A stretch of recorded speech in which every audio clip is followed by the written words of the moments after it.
SK news Mulbagal digital ಸುದ್ದಿವಾಹಿನಿಗೆ ಸ್ವಾಗತ.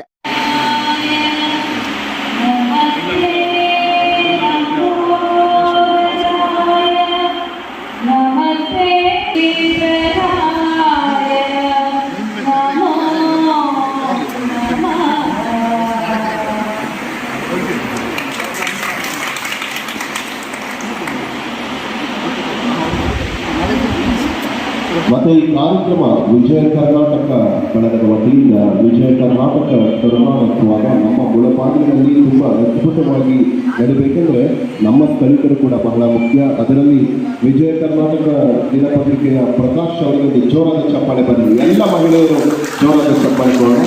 ಮತ್ತು ಸೋಮಶೇಖರ್ ಅವರು ಕಾರ್ಪೊರೇಷನ್ ಡಿಪಾರ್ಟ್ಮೆಂಟ್ ಅವರಿಗೂ ಕೂಡ ಎಲ್ಲರ ಪರವಾಗಿ ಜೋರಾದ ಚಪ್ಪಾಳೆ ಬಂದು, ಮತ್ತು ಕೋಲಾರ ಜಿಲ್ಲಾ ವರದಿಗಾರರಾದ ಸುನೀಲ್ ಅವರಿಗೆ ಅವರಿಗೂ ಕೂಡ ಎಲ್ಲರ ಪರವಾಗಿ ನಾವು ಜೋರಾದ ಚಪ್ಪಾಳೆಯೊಂದಿಗೆ ಧನ್ಯವಾದಗಳನ್ನು ಸಲ್ಲಿಸೋಣ.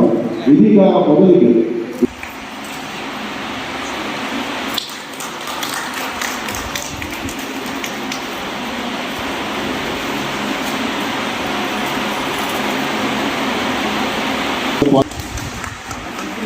ಜೋರ ಚಪ್ಪಾಳೆ ಬಂದಿ. ಈಗ ನಮ್ಮ ಶ್ರೀನಿವಾಸ್ ಶೆಟ್ಟಿಯವರು ಬಹಳ ಸಮಾಜ ಸೇವಕರು, ಯಾವುದೇ ಕಾರ್ಯಕ್ರಮದಲ್ಲಿ ಸಾಕು ಬನ್ನಿ ಅಂತ ನಾನು ಸಪೋರ್ಟ್ ಮಾಡ್ತಾರೆ.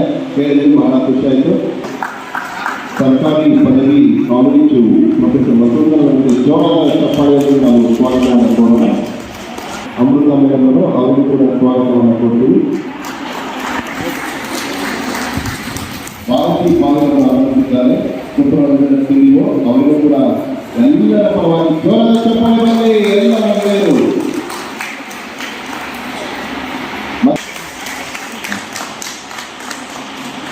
ಮತ್ತು ಎಲ್ಲರ ಮನೆಗಳಲ್ಲಿ ಹೆಸರನ್ನು ಮಾಡಿರೋರು ಅಂದರೆ ನಮ್ಮ ರೆಡ್ಡಿ ಸಾಹೇಬರು ವಾಣಿ ಇಂಟರ್ನ್ಯಾಷನಲ್ ಶಾಲೆ ಸಮಾಜ ಸೇವಕರು. ಮಕ್ಕಳಿಗೆ ಶೈಕ್ಷಣಿಕ ಕಾರ್ಯಕ್ರಮಗಳು ಪ್ರತಿಯೊಬ್ಬ ಮಕ್ಕಳಿಗೂ ಕೂಡ ಓಕೆ. ಇದೀಗ ನಮ್ಮೆಲ್ಲರ ಕುರಿತು ಈಗ ಈ ಕಾರ್ಯಕ್ರಮ ಹಬ್ಬದ ವಾತಾವರಣ ನಡೀತಾ ಇದೆ.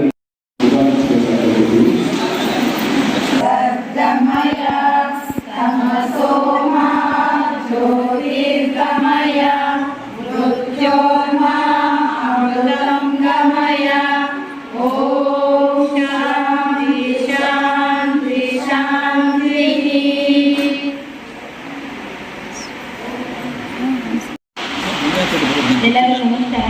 ವೇದಿಕೆ ಮೇಲೆ ಆಸನ ಎಲ್ಲ ಬಂದಿದೆ. ದಿನ ನನಗೊಂದು ಯೋಚನೆ ಕುತ್ಕೊಂಡು ಯೋಚನೆ ಮಾಡ್ತಾ ಇದ್ದೆ. ಬೆಳಿಗ್ಗೆ ಇದ್ದರೆ ನಾವೆಲ್ಲರೂ ಬರೀ ಗಂಡನಿಗೆ ಮಕ್ಕಳಿಗೆ ಏನು ಬೇಕೋ ಅದು ಟೆಸ್ಟ್ಗಳನ್ನ ನಾವು ಡೈಲಿ ಮಾಡ್ತಾ ಇರ್ತೀವಿ ಅಡುಗೆ.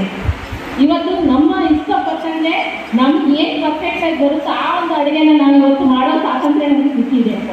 ಅದು ಅವಕಾಶ ನಮಗೆ ಇವತ್ತು ಫ್ರೀಡಮ್ ಆಗಿ ಕೊಟ್ಟಿದ್ದಾರೆ. ಯಾಕಂದರೆ ಕಾಂಪಿಟೇಷನ್ಗೋಸ್ಕರ ಆದರೆ ನಮ್ಗೆ ಯಾವ್ದು ಪರ್ಫೆಕ್ಟಾಗಿ ನಮ್ಗೆ ಯಾವ್ದು ಇಷ್ಟನೋ ನಾವು ಯಾವ್ದು ಇಷ್ಟಪಡ್ತೀವಿ ಆ ಒಂದು ಪದಾರ್ಥನ ನಾವು ಇವತ್ತು ಮಾಡ್ಕೊಂಡು ಬಂದಿದ್ದೀವಿ ಅನ್ಕೊತಾ ಇದ್ದೀವಿ. ಹಾಗೆ ಆರೋಗ್ಯ ಅಂಗಡಿಯಲ್ಲಿ ಆರೋಗ್ಯ ಒಂದು ಕಿಚನಲ್ಲಿ ಅಂತ ಹೇಳ್ತೀವೋ, ಅದೇ ಥರ ಫುಡ್ಡಲ್ಲಿ ನಾವು ಯಾವ ರೀತಿಯಾದಂತಹ ಪದಾರ್ಥಗಳನ್ನು ಬಳಸ್ತೀವೋ ಅದ್ರ ಮೇಲೆ ನಮ್ಮ ಆರೋಗ್ಯ, ನಮ್ಮ ಕುಟುಂಬದ ಆರೋಗ್ಯ ಕೂಡ. ಈಗ ಆಧುನಿಕ ಯುಗದಲ್ಲಿ ಎಷ್ಟೊಂದು ಫಾಸ್ಟ್ ಫುಡ್ ಆಗಲಿ ಬೇರೆದೆಲ್ಲ ಬರ್ತಾ ಇದೆ. ಬಟ್ ಕೆ ಅವರಿಂದ ಮತ್ತು ಈ ಫ್ರೀಡಮ್ ಆಯಿಲ್ ಕಡೆಯಿಂದ ಏನು ಒಂದು ಸಾಂಪ್ರದಾಯಿಕ ಅಡುಗೆಯನ್ನು ಹುಡುಕಕ್ಕೆ ಒಂದು ಕರುನಾಡ ಸ್ವಾದ ಅಂತ ಮಾಡಿದ್ದಾರೆ. ಅದು ನಂಗೆ ತುಂಬ ಇಷ್ಟ ಆಯಿತು. ನನಗೆ ಪ್ರಕಾಶ್ ಸರ್ ಹೇಳಿದಾಗ ಫಸ್ಟ್ ನಾನು ಹೇಳಿದೆ, ಸರ್ ಅಡುಗೆ ಅಂತೂ ನನಗೆ ಬರೋದಿಲ್ಲ, ಬಟ್ ಪ್ರೋಗ್ರಾಮಲ್ಲಿ ನಾನು ಫಸ್ಟ್ ಆಗಿರ್ತೀನಿ, ನಾನೇ ಫಸ್ಟ್ ಬಂದಿರ್ತೀನಿ. ಯಾಕಂದರೆ ಅಟ್ಲೀಸ್ಟ್ ನನಗೆ ಆ ಹಳೆ ರುಚಿಗಳು ಏನಿದೆಯೋ, ಯಾವಾಗಲೂ ನೋಡಿದ್ರೆ ದೋಸೆ, ಇಡ್ಲಿ, ಫಾಸ್ಟ್ ಫುಡ್ಡು ಇವೆಲ್ಲ ತಿಂದು ಸಾಕಾಗಿದೆ ಸರ್. ನಿಜವಾಗ್ಲೂ ಸಾಂಪ್ರದಾಯಿಕ ಊಟ ಏನಿದೆಯೋ ಅಥವಾ ಅದು ಯಾವುದನ್ನ ಸಿಗುತ್ತೇನೋ ನೋಡೋಣ ಅನ್ನೋ ಒಂದು ದೃಷ್ಟಿಯಿಂದ ನಾನು ಬಂದಿದ್ದೀನಿ. ಖಂಡಿತ ಇಲ್ಲೊಂದು ವೆರೈಟೀಸ್ ನೋಡ್ತಾ ಇದ್ದೆ, ಎಲ್ಲದೂ ಒಂದೊಂದು ವೆರೈಟಿ ಇರುತ್ತೆ ಅಂದ್ಕೊಂಡಿದ್ದೀನಿ. ಅದೇ ಥರ ಟೆಸ್ಟ್ ಕೂಡ ಮಾಡ್ತೀನಿ. ಸ್ವಲ್ಪನೇ ಟಿಫನ್ ತಿಳ್ಕೊಂಡು ಬಂದಿದ್ದೀನಿ. ಟೆಸ್ಟ್ ಒಟ್ಟಿಗೆ ಹೇಳೋದಾದರೆ ಕುಟುಂಬದಲ್ಲಿ ಒಂದು ಏನು ಹೌಸ್ ವೈಫ್ ಅಂತ ಹೇಳ್ತೀವಿ ನಾವು. ಮನೆಯಲ್ಲೇ ನಾವು ಕೆಲಸ ಮಾಡೋದಿಲ್ಲ, ಜಾಬ್ ಮಾಡೋದಿಲ್ಲ, ಬಟ್ ನನ್ನದೇ ವರ್ಕ್ ನಾನು ಮಾಡ್ತೀನಿ ಮನೆಯಲ್ಲಿ ಅಂತಂದರೆ ಆರ್ಥಿಕತೆಯಲ್ಲಿ ಮನೆಯ ಆರ್ಥಿಕ ಪರಿಸ್ಥಿತಿಯನ್ನು ಒಂದು ನಿಲ್ಲಿಸೋ ಅಲ್ಲಿ ಹೆಣ್ಮಕ್ಳ ಪಾತ್ರ ತುಂಬ ಮುಖ್ಯ ಆಗಿದೆ. ಯಾಕಂದರೆ ಹೆಲ್ತ್ ಇಸ್ ವೆಲ್ತ್ ಅಂತ ಎಷ್ಟು ನಾವು ಹಾಸ್ಪಿಟ್ಲ್ಗಳಿಗೆ ದುಡ್ಡನ್ನು ನಾವು ಕಡಿಮೆ ಉಳಿತು, ಅದು ನಾವು ಹೆಣ್ಮಕ್ಳು ಮಾಡಿರುವಂಥ ಸಂಪಾದನೆ ಅಂತ ಹೇಳ್ಬೋದು. ಎಷ್ಟು ವೆರೈಟೀಸ್ ನಾವು ಅಡುಗೆಗಳನ್ನು ಮಾಡ್ತು, ಅಷ್ಟು ಆ ಮಕ್ಕಳು ಆಚೆ ತಿಂದೇ ಇರುವಂಥ ತಿನ್ನಕ್ಕೆ ಇಷ್ಟಪಡದೆ ನಾವು ಮನೆಯಲ್ಲಿ ಮಾಡುವಂಥದ್ದು ಅಂತ ಹೇಳ್ಬೋದು. ಇದೆಲ್ಲವೂ ನಾವೇನು ಮಾಡಬೇಕು ಅಂತಂದರೆ ಒಳ್ಳೆಯ ಫುಡ್ಡನ್ನ, ಒಳ್ಳೆಯ ಒಂದು ಆಹಾರ ಪದ್ಧತಿನ, ಒಳ್ಳೆಯ ಪದಾರ್ಥಗಳನ್ನ ನಾವು ಬಳಸ್ತಾ ಇದ್ದೀವಿ.